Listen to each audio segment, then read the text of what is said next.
بے شک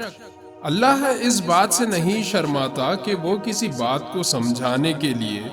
کوئی بھی مثال دے، چاہے وہ مچھر جیسی معمولی چیز ہی کیوں نہ ہو،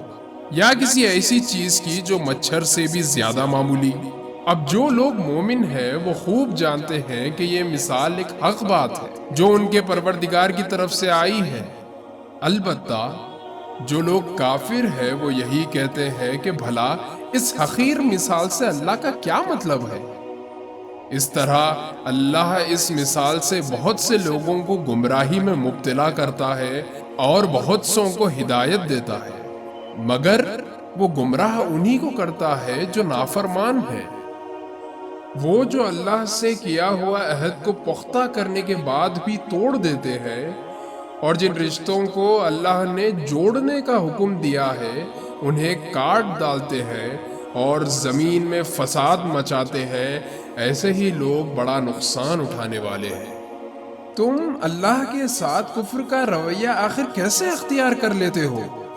حالانکہ تم بے جان تھے، اسی نے تمہیں زندگی بخشی،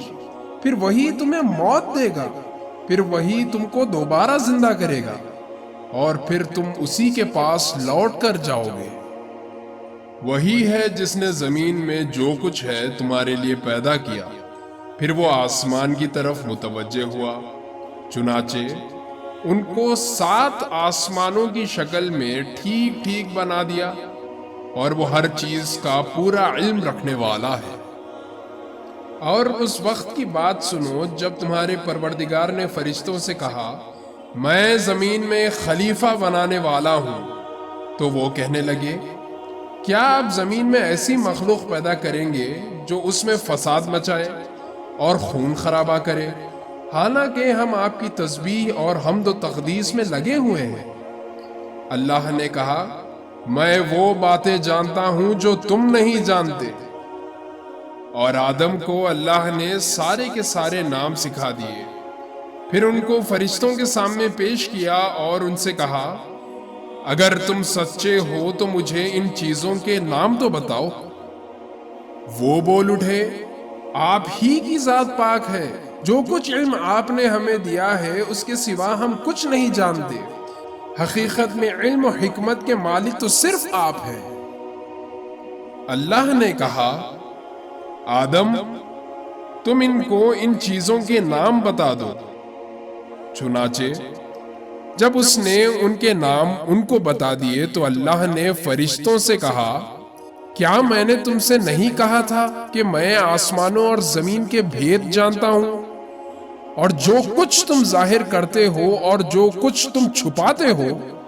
مجھے اس سب کا علم ہے۔ اور اس وقت کا تذکرہ سنو جب ہم نے فرشتوں سے کہا، آدم کو سجدہ کرو، چنانچہ سب نے سجدہ کیا سوائے ابلیس کے، اس نے انکار کیا اور متکبرانہ رویہ اختیار کیا اور کافروں میں شامل ہو گیا۔ اور ہم نے کہا، آدم تم اور تمہاری بیوی جنت میں رہو، اور اس میں سے جہاں سے چاہو جی بھر کے کھاؤ، مگر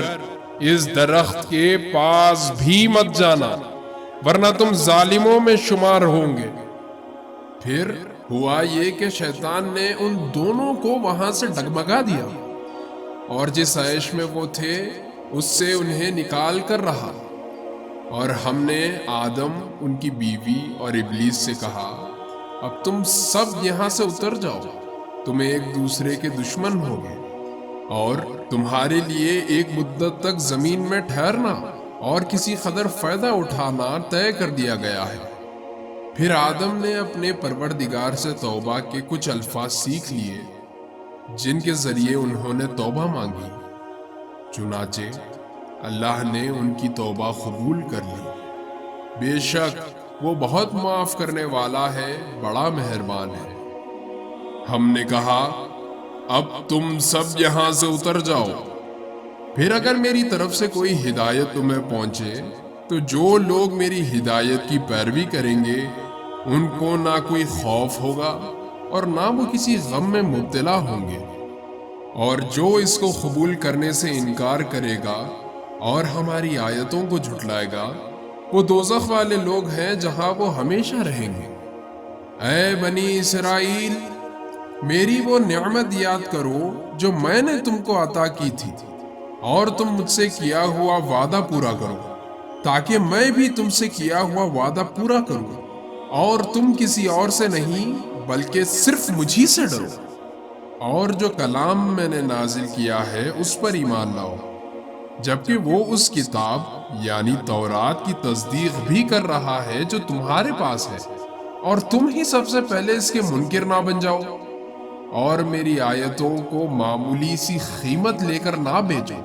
اور صرف میرا خوف دل میں رکھو، اور حق کو باطل کے ساتھ نہ ملاؤ، اور نہ حق بات کو چھپاؤ، جبکہ اصل حقیقت تم اچھی طرح جانتے ہو، اور نماز قائم کرو، اور زکوٰۃ ادا کرو، اور رکوع کرنے والوں کے ساتھ رکوع کرو۔ کیا تم دوسرے لوگوں کو نیکی کا حکم دیتے ہو اور خود اپنے آپ کو بھول جاتے ہو، حالانکہ تم کتاب کی تلاوت بھی کرتے ہو؟ کیا تم میں اتنی بھی سمجھ نہیں؟ اور صبر اور نماز سے مدد حاصل کرو۔ نماز بھاری ضرور معلوم ہوتی ہے، مگر ان لوگوں کو نہیں جو خشوع یعنی دھیان اور عاجزی سے پڑھتے ہیں، جو اس بات کا خیال رکھتے ہیں کہ وہ اپنے پروردگار سے ملنے والے ہیں اور ان کو اسی کی طرف لوٹ کر جانا ہے۔ اے بنی اسرائیل، میری وہ نعمت یاد کرو جو میں نے تم کو عطا کی تھی، اور یہ بات یاد کرو کہ میں نے تم کو سارے جہان پر فضیلت دی تھی، اور اس دن سے ڈرو جس دن کوئی شخص بھی کسی کے کچھ کام نہیں آئے گا، نہ کسی سے کوئی سفارش قبول کی جائے گی، نہ کسی سے کسی قسم کا فائدہ لیا جائے گا، اور نہ ان کو کوئی مدد پہنچے گی۔ اور وہ وقت یاد کرو جب ہم نے تم کو فرعون کے لوگوں سے نجات دی جو تمہیں بڑا عذاب دیتے تھے، تمہارے بیٹوں کو ذبح کر ڈالتے اور تمہاری عورتوں کو زندہ رکھتے تھے، اور اس صورتحال میں تمہارے پروردگار کی طرف سے تمہارا بڑا امتحان تھا۔ اور یاد کرو جب ہم نے تمہاری خاطر سمندر کو پھاڑ ڈالا تھا، چنانچہ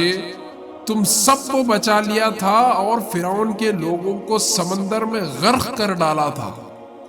اور تم یہ سارا نظارہ دیکھ رہے تھے۔